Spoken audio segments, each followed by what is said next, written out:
नमस्कार दोस्तों, मैं हूं अर्चना प्रजापति एडवोकेट। हमारे channel AP legal information in Hindi में आपका स्वागत है। दोस्तों, आज हम फिर एक महत्वपूर्ण जजमेंट लेकर आए हैं, आप तक शेयर करने वाले हैं। और यह जजमेंट जो है सुप्रीम कोर्ट ने दिया है, बहुत ही अच्छा फैसला किया है।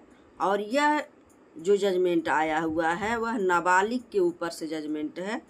यौन उत्पीड़न की शिकार महिला का ये जजमेंट आया हुआ है। और ये पोक्सो एक्ट के अंतर्गत जो बाल संरक्षण अधिनियम 2012 बनाया गया है, इस पर से जजमेंट आया है। इसमें सेक्शन 7 लगाया गया है। और ये क्या इसमें कहा गया है कि सावधान, अब इस आधार पर यौन उत्पीड़न का मुकदमा खारिज नहीं होगा। यानी आज का मेरा टाइटल यही होने वाला है, सावधान, अब इस आधार पर यौन उत्पीड़न का मुकदमा खारिज नहीं होगा। तो सावधान हो जाइए, अगर आपके ऊपर यौन उत्पीड़न का मुकदमा चल रहा है और अगर आप चाह रहे हैं कि यह मुकदमा खारिज हो जाए, हमारे अगेंस्ट ना चले, हम बरी हो जाएं, तो आपका बहुत बड़ा भूल होने वाला है। क्योंकि यह जजमेंट साफ साफ अवगत कराता है कि पोक्सो एक्ट के अंतर्गत अगर कोई मुकदमा आप पर चल रहा है, कोई आरोप आप पर लगा है, तो वह चाह कर भी आप उसे समाप्त नहीं कर सकते हैं। कड़ा आदेश दिया है सुप्रीम कोर्ट ने। क्योंकि इसी से संबंधित यह आज का जजमेंट है, जिसमें जो है एक मुकदमा था वह खारिज कर दिया गया है। उसी मुकदमे को लेकर चुनौती दी गई है सुप्रीम कोर्ट में। सुप्रीम कोर्ट ने इसे अस्वीकार कर दिया है और उसको यह कहा है कि यह अस्वीकार है, इसको हम नहीं मानते हैं, यह मुकदमा हम खारिज नहीं कर सकते हैं। आप कोई भी जतन कर लें, कोई भी कोशिश कर लें। क्योंकि ये स्पेशल एक्ट एक तरह से बनाया गया है जो बच्चों के संरक्षण से संबंधित है। सार्वजनिक हित को देखते हुए एक्ट बनाया गया है। बच्चों के भलाई के लिए एक्ट बनाया गया है। समाज में इसका दुरुपयोग ना होने पाए कि कोई भी यौन उत्पीड़न करके चला जाए और उसके बदले जो यौन उत्पीड़न से पीड़ित व्यक्ति है, पीड़ित महिला है, वो उसको न्याय ना मिल सके। तो इसके लिए पोक्सो एक्ट 2012 बनाया गया है। इसको बाल संरक्षण अधिनियम कहते हैं। इसी पर जजमेंट आया हुआ है। यह मामला हम जानेंगे कौन सा मामला है, और वह सबसे मेन बात यह है कि किस आधार पर इसमें मुकदमा खारिज नहीं हो सकता है। वह आधार हम लास्ट में बताएंगे। और यह डिपेंड है पूरा आधार पर, उसी आधार पर डिपेंड है कि जिसका जो आरोपी था वह चाह रहा था यही आधार इस्तेमाल करके मुकदमा को खारिज करवाना, जो कि उल्टा पड़ गया और उसका मुकदमा निरंतर चल रहा है और चलता रहेगा। वह लाख कोशिश कर ले, पोक्सो एक्ट का सेक्शन 7 उसके ऊपर लगाया गया था। वह मामला कहाँ का है और कहाँ इस मुकदमे को खारिज किया गया था, आइए हम जानते हैं।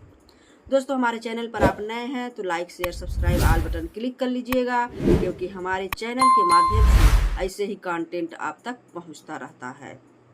दोस्तों, आज का जजमेंट जो है सुप्रीम कोर्ट ने बहुत ही बड़ा फैसला किया है। बच्चों के संरक्षण से संबंधित जो सामाजिक स्तर का यह अधिनियम है, एक महत्वपूर्ण फैसले में जो सुप्रीम कोर्ट, भारत का उच्चतम न्यायालय ने राजस्थान हाई कोर्ट का मुकदमा जो है खारिज कर दिया है।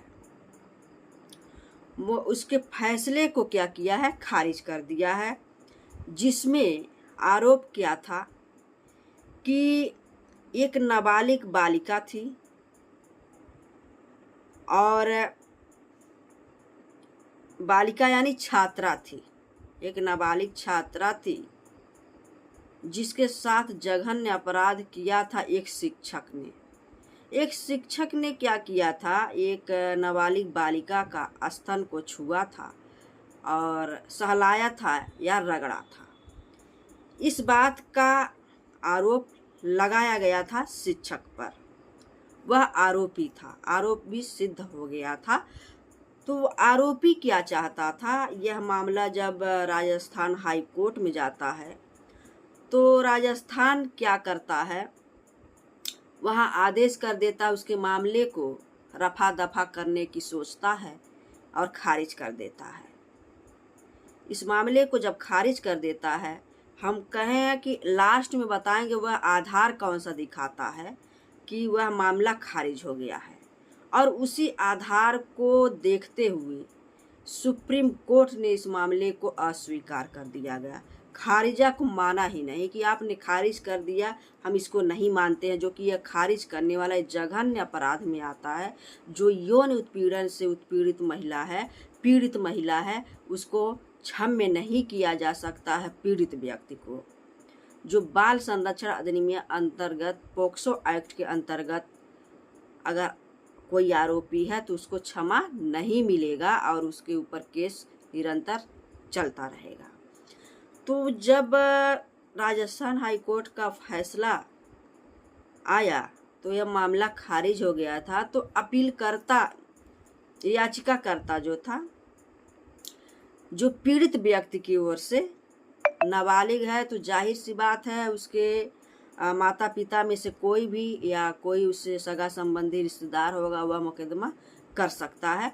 तो पीड़ित व्यक्ति की तरफ से जो राजस्थान हाई कोर्ट का मुकदमा खारिज कर दिया गया था, इसी मुकदमे को सुप्रीम कोर्ट में चैलेंज कर दिया गया कि हमारे बेटी के साथ या नाबालिग छात्रा के साथ एक शिक्षक ने उसके स्तन को छुआ था, मसला था, रगड़ा था, ऐसा कहा गया और वह सिद्ध कर दिया गया। सुप्रीम कोर्ट ने क्या पाया, सुप्रीम कोर्ट ने इस पर बहुत ही गहन अध्ययन किया तो पाया कि यह जो हाई कोर्ट का फैसला था उसको अस्वीकार कर देता है और वह मुकदमा क्या करता है, वहाँ जो खारिज हुआ जाता है वहाँ बहाल करता है।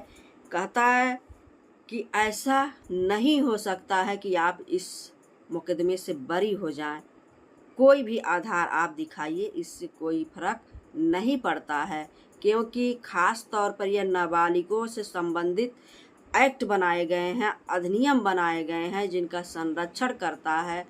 अगर हम इसको खारिज करते हैं, मुकदमा समाप्त कर देते हैं तो बहुत बड़ा यह एक अपराध की श्रेणी को जन्म देगा, अपराधी जन्म लेंगे और समाज के दृष्टिकोण से इस एक्ट का कोई महत्व नहीं रह जाएगा। सुप्रीम कोर्ट ने ये सब देखते हुए सामाजिक स्तर को, नाबालिगों के हितों को देखकर यह फैसला बरकरार रखा, उसको अस्वीकार कर दिया कि खारिज हम नहीं कर सकते हैं, इसको चलाना पड़ेगा।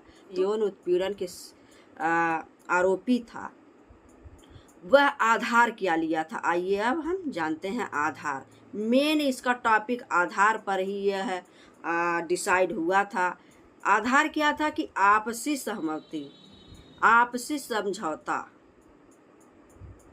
इस पोक्सो एक्ट का उसके ऊपर सेक्शन 7 लगा था जो कहता है किसी भी अंग को बैड टच करते हैं, किसी भी अंग को छूते हैं, किसी नाबालिग बालिका का, और उसके साथ कोई भी ऐसा कृत्य करते हैं जो बैड टच में आता है तो वह सेक्शन 7 आप पर लगेगा पोक्सो एक्ट में, और उसमें 3 से 5 साल तक की सजा का प्रावधान भी किया गया है। इसी के अंतर्गत यह शिक्षक यौन उत्पीड़न का उसके ऊपर आरोप लगा था। तो ये आधार क्या बनाया था कि आपसी समझौते में यह मुकदमा खारिज करवाया था कि हमने यौन उत्पीड़न तो किया, मिल बैठकर या पैसे का लालच देकर या लोक लाज का लालच देकर उस बालिका के घर पहुंचता है या किसी भी अन्य तरीके से समझौता कर लेता है। समझौता करने का कि तुम्हारे बेटी का इज्जत जाएगा, अब जो हुआ उसको भूल जाओ, और लोक लाज का मतलब डर दिखाकर वह खारिज करवा लिया था मुकदमा। तो यही बात पाया है, मेन बात यही पाया है सुप्रीम कोर्ट ने कि आपसी समझौते से यह मुकदमा कभी खारिज नहीं होगा, क्योंकि यह नाबालिगों से संबंधित धारा है और पोक्सो एक्ट है। इसको आपसी सहमति से कोई भी खारिज नहीं करवा सकता है। अगर पीड़ित पक्ष भी चाहे कि अच्छा ठीक है, जो हुआ हो गया, हम लोग लाज के मारे इज्जत जाएगा या शादी विवाह नहीं होगा, बहुत सारा सोच समझकर अगर वह सुलह भी करता है, वह समझौता भी करता है, तो भी कोर्ट अब नहीं मानेगा, सुप्रीम कोर्ट नहीं मानेगा। उस पर निरंतर वह धारा चलेगा और सज़ा भी उसको मिलेगा। तो सुप्रीम कोर्ट ने ये बहुत बड़ा फैसला दिया है, क्योंकि उत्पीड़न के मामले में अगर देखा जाए, खासकर नाबालिगों के संबंधित यह धारा है 7 पोक्सो एक्ट बनाया गया है, जिसको आपसी समझौते से नहीं खारिज किया जा सकता है, क्योंकि यह समाज पर बुरा असर छोड़ेगा और इसका कानून का कोई मतलब नहीं रह जाएगा, जो कि स्पेशल रूप से बच्चों के संरक्षण से संबंधित यह एक्ट बनाए गए हैं, उसका कोई वैल्यूएशन ही नहीं रह जाएगा। तो यह बहुत ही अच्छा जजमेंट सुप्रीम कोर्ट ने दिया है, जो कि सेक्शन 7 के अंतर्गत उसको धारा लगाया गया था और इसमें कोई भी समझौता नहीं करा सकता है। तो आधार यही था कि आपसे समझौता था इसमें, तो आपसे समझौता से अब कुछ नहीं होने वाला है, क्योंकि यह बाल अपराध के अंतर्गत आता है, पोक्सो एक्ट के अंतर्गत आता है। अगर किसी नाबालिग के साथ कोई जघन्य अपराध करता है तो उसको क्षमा नहीं किया जाएगा, हमारा कानून कभी क्षमा नहीं करेगा, क्योंकि पोक्सो एक्ट बहुत ही अच्छा एक्ट बनाया गया है बच्चों से संबंधित। और सुप्रीम कोर्ट ने यह सब देखते हुए इतना बड़ा जजमेंट दिया है। और इस जजमेंट में ये भी कहा गया है कि कोई भी अगर आप जघन्य अपराध करता है और वो चाहता कि आपसे सहमति से कोई चीज़ हो जाए और यह मुकदमा खारिज कर दिया जाए, तो यह पॉसिबल नहीं है। इसमें आपको जेल जाना होगा, सज़ा काटना होगा। और जब यह सुप्रीम कोर्ट करता है तो वहाँ अपील की बात आ जाती है। अपील का अधिकार तो बचा रहता है, इसके ऊपर भी अपील कोई कर सकता है। तो अपील करता क्या करता है इसमें, अपील इस जो सुप्रीम कोर्ट ने राजस्थान के हाई कोर्ट का जो फैसला को खारिज किया था, उस खारिजा पर भी चैलेंज किया। सुप्रीम कोर्ट के जो खारिजा था और जो अस्वीकार था, उस पर उन्होंने तीसरा पक्ष उसमें आता है और वह कहता है कि हमें अपील करने का अधिकार है, और इस पर भी वह चैलेंज करता है। चैलेंज को सुप्रीम कोर्ट ने क्या करता है, स्वीकार भी कर लेता है, लेकिन वहाँ निर्देश देता है कि धारा निरंतर लगी रहेगी, मुकदमा निरंतर चलता रहेगा और यह शिक्षक के ऊपर वह मुकदमा कायम है और चलता रहेगा। यह कड़ा निर्देश दिया सुप्रीम कोर्ट ने। आप लाख जतन कर लें, आप इससे बरी नहीं हो सकते हैं समझौते के आधार पर। तो यह भूल जाइए, क्योंकि यह सामाजिक स्तर को देखते हुए, नाबालिगों के संबंधित यह बात को देखते हुए, उनके हर भविष्य का, भूत वर्तमान भविष्य जो होता है, सबको देखते हुए यह एक्ट बनाए गए हैं और इसका दुरुपयोग कोई नहीं कर सकता है। तो यह जजमेंट कैसा लगा हमें बताइएगा, और किस तरह से वीडियो आपको चाहिए वो भी आप कमेंट बॉक्स में ज़रूर बताएं कि वीडियो अच्छा लगा या नहीं लगा। नेक्स्ट वीडियो का इंतज़ार करिए। जय हिंद, जय भारत।